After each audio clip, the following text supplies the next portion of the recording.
Hello Sagittarius, Sun, Moon Rising, and Venus Signs. Kamusta kayo? Sana po nasa mabuti kayong kalagayan. Welcome back po sa Star Tarot. At kung bago kayo rito, welcome din po kayo. Please subscribe, like, share my videos, and leave me a comment kung nakaresonate po kayo. Thank you. So, tignan natin kung ano yung mga messages ni Sagittarius. We have the Seven of Swords. So, warning ito para sa inyo, Sagittarius, na mag-iingat kayo. Okay? Kasi si Seven of Swords, mayroon ditong mga deceiving na mga tao na po pwedeng nandiyan sa paligid ninyo.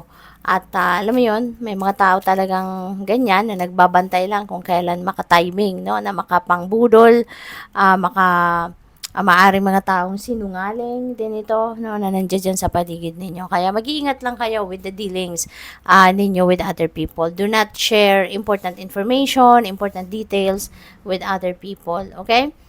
We also have the Ace of Cups. Ayan. So, this is overflowing of blessings na maaari ninyong matanggap sa ngayon. Kaya, maaaring this is going to fill your heart with happiness and joy. Okay?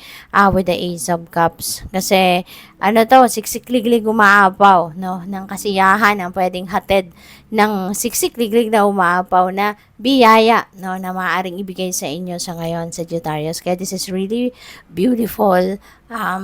Talagang magiging masayang-masaya kayo with these blessings. At sa Ace of Cups, new beginning, no? Na new beginning energy. Kaya definitely, kung ano man itong mga area of life ninyo na mabibiyayaan kayo, you are going to start a new chapter, no? Sa, ano na yan, you're going to start a new chapter sa sitwasyon na yan, no? So, Two of Pentacles, no? Two of Pentacles is also, maybe you are juggling, no? These are, parang busy kayo, no? Maybe you are juggling too many things at the same time. You know, maaring marami kayong naasikaso, marami kayong pinagdidiskartehan, marami kayong ginagawa, no? Maaaring gano'n ang sitwasyon dito. Kaya, ayun. So, siguro, now is the time that you need to ask for help from other people para na mabalanse mo ang lahat, no? Matulungan ka na mabalanse ang lahat, maisaayos ang lahat. Para hindi lang ikaw yung you don't need to carry all the burdens, 'di ba? Hindi naman kailangan. We have an option to ask for help, no, 'di ba, from other people. Okay? Kaya hingi ka ng tulong para nang sa gayon magkaroon ka din ng oras para sa sarili mo. Hingi ka ng tulong para nang sa gayon magkaroon ka din ng room to breathe. Okay? Para hindi ka aligaga. Okay? Hindi ka mabibisi. So, what else? We have number 14, facts.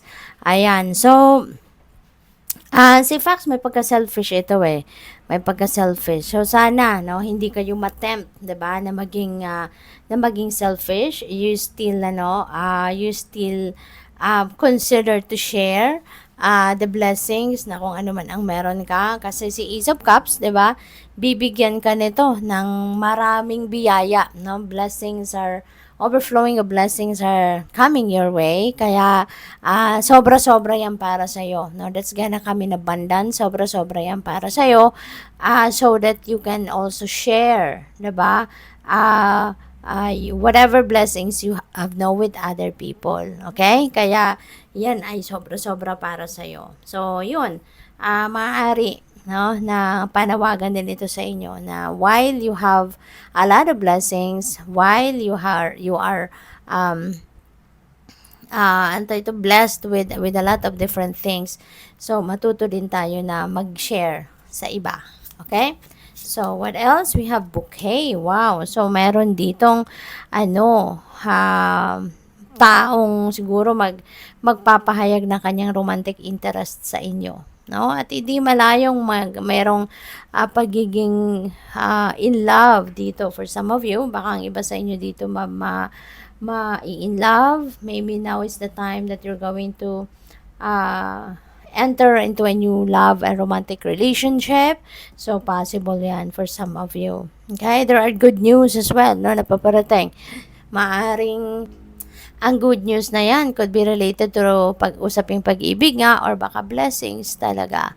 'Di ba? Maraming pakilig, baka meron din dito mga invitations na dadating dito for parties, for gatherings, no, for merong ang tawag dito, merong pag-uusap regarding siguro mga successes, no? So, pwedeng ganon. So, what else? We have ship. Ayan, baka magta-travel, no? Ang iba sa inyo dito, Sagittarius, maaring travel ito by travel over water. Ang pwedeng mangyari rito for some of you. Pwede rin na ang iba sa inyo rito, siguro you're going to sign a contract. Baka meron ditong kontrata regarding business partnerships, no?